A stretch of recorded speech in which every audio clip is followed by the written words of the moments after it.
So we observe these 7 elements. We talk about a vacuum, a villain, a movement, a lie, a mob, a megaphone, and a law. A vacuum. There needs to be a power vacuum that gives extremists an opportunity to move to the power centers of society. Now, this vacuum is rarely created by the extremists. They merely exploit it. It's a strange truth, this.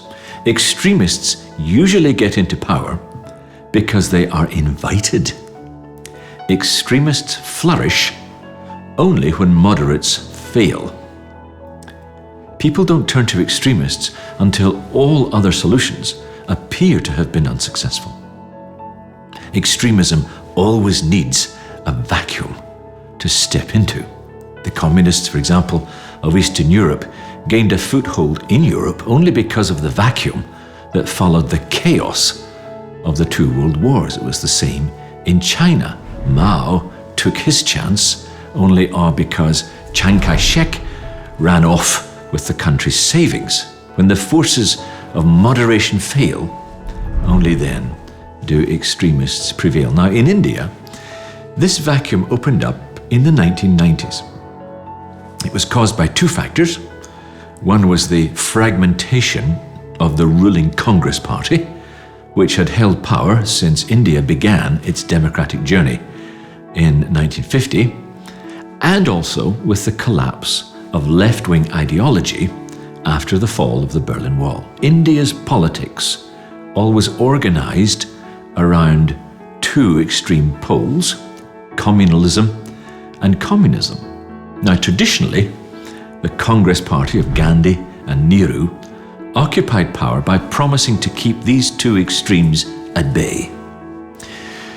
But in the 1990s, the Congress Party was riddled with corruption, and many of its leading lights left in disgust to form regional political parties. The Grand Coalition began to break up. And similarly, with this political vacuum, an ideological vacuum developed. The left-wing perspective was in high retreat after the fall of Eastern Europe and the apparent triumph of Western capitalism. The Congress Party preserved a kind of nominal socialist ethos, although in practice they were the party of wealthy elites. But the party found itself without a message to justify its re-election. And intellectuals began to look around to find a new ideology. So a huge vacuum opened up at the center of Indian politics and society, and ordinary peace-loving people looked in desperation to bring into the government some new faces that were untainted by the scandals of the Congress Party. Enter the BJP. But a vacuum doesn't automatically mean that extremists emerge. They must play their cards right to exploit the vacuum.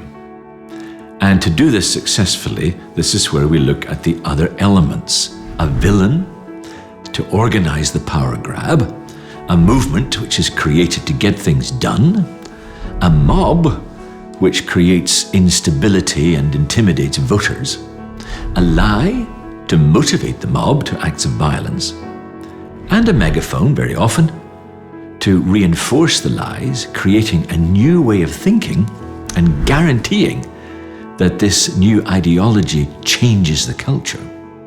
And then, finally, laws can be introduced that lock the extremist perspective in for the long term.